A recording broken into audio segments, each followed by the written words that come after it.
Hello, I'm Gavin, and today I'm going to be talking about adenosine triphosphate, which is an energy-carrying molecule inside our bodies. Adenosine triphosphate has a lot of different uses, and it's sort of utilized by our body in different ways and in many different processes. However, before I start talking about its structure and what tasks it accomplishes inside our body, I was hoping to talk a little bit about sort of molecular chemistry and give a little bit of a background before we go in depth. Now, most people know all about atoms and sort of how everything in the world is made up of atoms. And this is true of adenosine triphosphate. It's made up of a couple different atoms, phosphorus, oxygen, carbon, nitrogen, and hydrogen. And each of the atoms reacts in different ways. And each of them is independently important to the molecule because they form different bonds. And the bonds are where the energy in ATP comes from. And ATP's main use is energy. Now, the energy comes from phosphate to oxygen bonds. And these bonds are fairly hard to break, but when you combine them in multiple phosphorus groups, they become easier and easier to break. So, for instance, if you have a phosphorus group with 3 oxygens, they're all bonded together very stably, and it's hard to break. Now, if you add another phosphorus group and another one onto that, then you start bonding these phosphorus atoms to each other, and it becomes weaker. And a good way to think of this energy being contained in bonds is to think of a simple rubber band. The 2 rubber bands link the 2 atoms together, for the purpose of now. For now, think of it as my 2 fingers. Bonded together, very stable, very strong, don't really want to go anywhere. However, when we break this bond, and I'll get into it a little bit later, but we need energy to break this bond.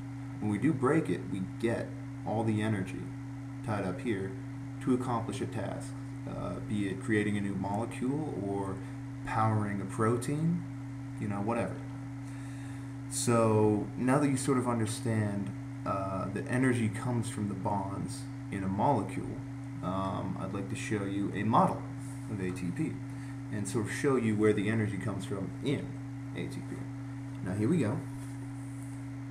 And each one of these pins represents a different element. The blue, you can see here and over here, represents oxygen. And the white, here, here, and here, are phosphorus.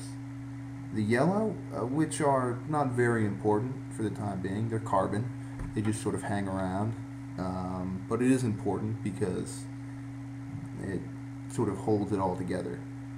It provides a sort of a base. And here in the red is nitrogen. Pretty reactive. Sorry, nitrogen. Pretty reactive, but still not nearly as important as the oxygen and the phosphorus. This is really what you want to focus on when you're looking at the molecule. And the energy comes from this little guy right here, this phosphorus to phosphorus bond. And to sort of show you, to demonstrate why this is, or just to show that it is sort of the easy to get to bond, in order to react with this bond over here, you have to take off this one because it's overlapped. You have to take off that one, and then you can take off this one, which is to an oxygen. To break an oxygen bond to a phosphorus, you first have to break the phosphorus to phosphorus bond. That's because it's the easiest one to break, and it sort of is in the way of getting at the oxygen bond due to molecular orbitals, which I won't get into.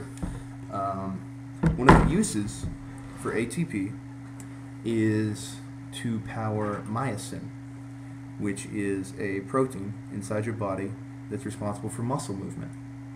And to sort of show you how myosin works is a little simple thing, a pair of scissors. Now, think of these scissors as not just one pair, but rather, say 1,000 or so linked together at the ends.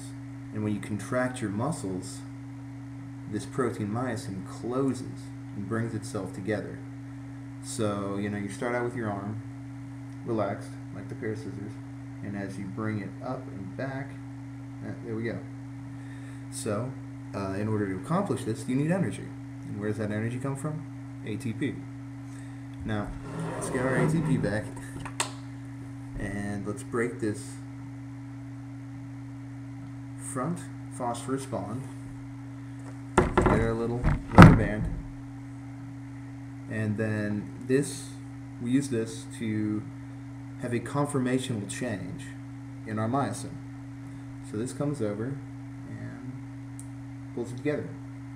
And this happens, thousands and thousands of times every time you move, and in pretty much every part of your body, that there's muscle in, which is everywhere.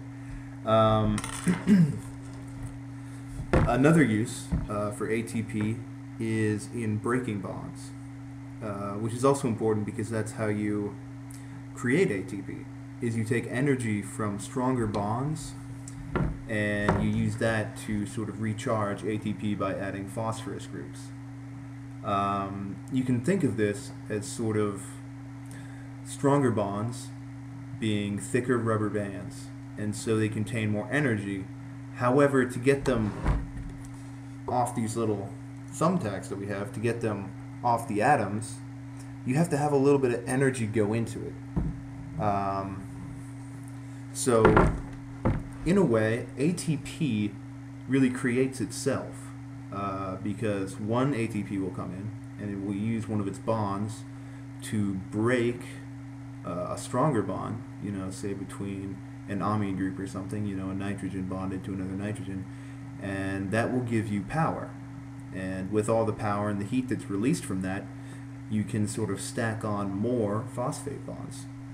So in a process called glycolysis, ATP is sort of invested in a larger molecule, and by the end of the process, you lose the original ATPs you put in. You lose all that energy, but at the end, you end up coming out with 4. So, you sort of double up. 200% return on your investment. As for where the first ATP came from, I'm not really able to go into that at all because, that's sort of where life came from. So we can just leave that as a question for now. Maybe we'll find out later. Who knows? And there's also another way, sort of along the same lines. It's called the citric acid cycle. And it's basically the same thing, except it's a longer process and there's more of a return.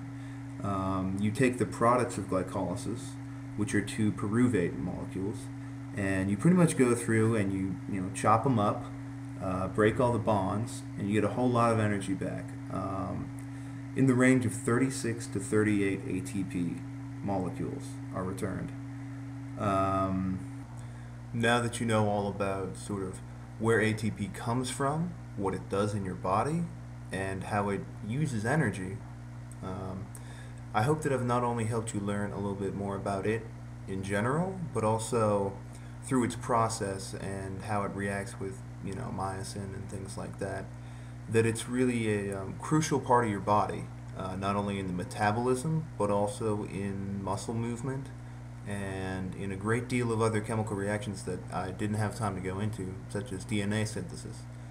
It's very, very crucial, and I hope that this has not only helped you learn more about it, but also your own body.